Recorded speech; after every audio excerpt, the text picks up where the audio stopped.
দুর্নীতির যে কোনো ফাইল যে কোনো বিষয় আমরা রিওপেন করব, কারণ আমাদের মাননীয় প্রধানমন্ত্রী নরেন্দ্র মোদীজির সরকার প্রথমেই বলে দিয়েছি zero tolerance two corruption, zero tolerance two infiltration, zero tolerance two women atrocity. সুতরাং সেখানে যদি দুর্নীতি হয়ে থাকে তাহলে তো তার ফাইল খোলা হবে। একটা হচ্ছে যে বিপুল সংখ্যায় এই যে স্তূপ, ময়লা স্তূপ হয়ে থাকছে থাকার মতন, ওটা পশ্চিমবঙ্গ জুড়ে, আরেকটি হচ্ছে প্লাস্টিক। প্লাস্টিক মুক্ত পশ্চিমবঙ্গ করতে পারবেন? সেটা তো করার ইচ্ছে, প্লাস্টিক মুক্ত। আমাদের আধিকারিকরাও বললেন যে যদি prevention is better than cure, যদি প্রিভেন্টই করা যায়, প্লাস্টিককে যদি বন্ধ করে দেওয়া যায়, মানে যেগুলো খুব খারাপ প্লাস্টিক, অনেক রকমের প্লাস্টিক হয়, তাহলে আমাদের পলিউশন বা ওয়েস্ট ডিসপোজালের ব্যাপারটা কিছুটা হাতের মধ্যে আসে। এখন অনেকগুলো বিষয় রয়েছে, সবকিছু আমার এই মুহূর্তে বলা উচিত না। আমার টিমের সাথে কথা বলে কাজ শুরু করি। আপনাদের শুভেচ্ছা, আপনাদের কোঅপারেশন সবসময়তে চাই, এবং বিশ্বাস রাখুন মাননীয় প্রধানমন্ত্রী যেটা বলেছেন যে ভয় আউট ভরসা ইন, আমার মনে হয় শুধু ভয় আউট নয়, উন্নয়ন ইন ভরসা ইন। সবাই পাবেন, যারা যারা লক্ষ্মীর ভান্ডার পাচ্ছিলেন সবাই অন্নপূর্ণা ভান্ডার পাবেন, সবই ডাইরেক্ট বেনিফিট ট্রান্সফারে হবে। কিন্তু দেবার আগে 1 জুন মাননীয় মুখ্যমন্ত্রী বলেছেন 1 জুন থেকে ব্যাংক অ্যাকাউন্টে ঢুকে যাবে।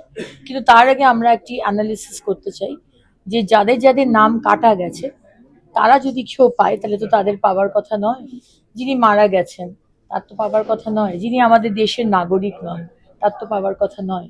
সুতরাং সেই অ্যানালিসিসটা হবে যে যাদের যাদের নাম কাটা গেছে তাদের মধ্যে কতজন লক্ষ্মীর ভান্ডার পাচ্ছেন, তাদের নাম বাদ যাবে। এবং আরেকটি মুখ্যমন্ত্রী বলেছেন যারা সিএ এর জন্য অ্যাপ্লাই করেছে এবং যাদের নাম ওই ট্রাইব্যুনালে গেছে তাদেরকে এর থেকে বাদ রাখা হবে আপাতত। একটা বিষয় সেটা হচ্ছে যে অনেক সময় দেখা যায় যে লক্ষ্মীর ভান্ডার সেটা একেবারে সমস্ত ক্লাসের মানুষ তারা পেতেন। অনেকগুলো বিষয় রয়েছে, শুধু যে ভোট হয়নি লাস্ট 8 বছর তা নয়, এরকম আরো অনেক মিউনিসিপ্যালিটি রয়েছে যেগুলোতে ভোট হয়নি, এবং কিছু কিছু মিউনিসিপ্যালিটি রয়েছে যেগুলো 2026-27-এর মধ্যে ভোট করতে হবে। আজকে প্রথম দিন একটা ব্রিফ একটা আইডিয়া করতে এসেছিলাম এই দপ্তরের আন্ডারে কি কি আছে, এবং হিউজ স্কোপ মানুষের জন্য কাজ করার। এবং প্রথম দিন থেকে যেটা বলে এসেছি যে সেবা করতে চাই, শাসন নয়। কলকাতার মানুষ এবং সারা পশ্চিমবঙ্গের মানুষ যাতে ভালোভাবে বাঁচতে পারেন, জল, আবাস, স্যানিটেশন, রাস্তা, স্মার্ট সিটি, পলিউশন একটা বিষয়, পলিউশন মানে গার্বেজ মেটেরিয়ালকে রিসাইকেল করা, এবং তার সাথে সাথে গঙ্গার দুপাশটা ডেভেলপ করা, সবই এই দপ্তরের আন্ডারে। সো এক্সট্রিমলি এক্সাইটেড, এবং এত বড় একটি দায়িত্ব, এত বড় একটি দপ্তর, এবং তার সাথে সাথে আরেকটি দপ্তর মহিলা এবং শিশু কল্যাণ দেবার জন্য আমার সম্মানীয় মুখ্যমন্ত্রী শুভেন্দু অধিকারীকে অনেক অনেক ধন্যবাদ। আজকে মিউনিসিপ্যালিটি কর্পোরেশনগুলো তো দুর্নীতির মানে ক্যাপিটাল করে রেখেছিল আগের সরকার এবং আর ex chief minister Mamata Banerjee. সুতরাং ভোট কবে হবে সেটা তো আমাদের মাননীয় মুখ্যমন্ত্রী বলতে পারবেন, কিন্তু দুর্নীতি আর করতে দেব না সেটা কিন্তু খুব ক্লিয়ার। দিদি, যে দায়িত্বগুলো আপনি পেয়েছেন, আমরা দেখেছি বিগত সরকারের পতনের একটা বড় কারণ হচ্ছে নারী সুরক্ষা তারা দিতে পারেনি, আপনার দায় সেটা রয়েছে।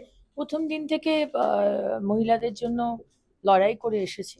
কোনোদিন স্বপ্নেও ভাবিনি যে কোনোদিন মন্ত্রী হব আর নারী এবং মহিলা কল্যাণ সেটা দপ্তর পাবো। সুতরাং নারীর পাশে তো একজন মহিলা থাকবেই। আমি তো আর মমতা ব্যানার্জি নই যে যিনি মুখ্যমন্ত্রী হওয়ার আগে ফেলেনি বসাক এরকম অনেক মহিলাকে নিয়ে তিনি রাইটার্সে গিয়ে আন্দোলন করেছিলেন। কিন্তু তারপরে এই 15টা বছর সেই সব মহিলা যারা মারা গেছেন হয়তো, বা যার পরিবার হয়তো রয়েছে, তার পিছন ফিরেও তার দিকে তাকাননি। তো আমি সেটা বলবো না এখন। এখন আমরা দেখুন, আমাদের কাছে মহিলা সুরক্ষা, মহিলার সম্মান ফার্স্ট প্রায়োরিটি। এবং আমার প্রধানমন্ত্রী যেখানে নরেন্দ্র মোদীজি, যেখানে প্রত্যেকটা মুহূর্তে উনি চান মহিলারা এগিয়ে যান, সেখানে মহিলার উপর অত্যাচার হবে 8 মাসের শিশু থেকে 80 বছরের মহিলা, আমরা টলারেট করবো না। অভিষেক ব্যানার্জির বাড়ি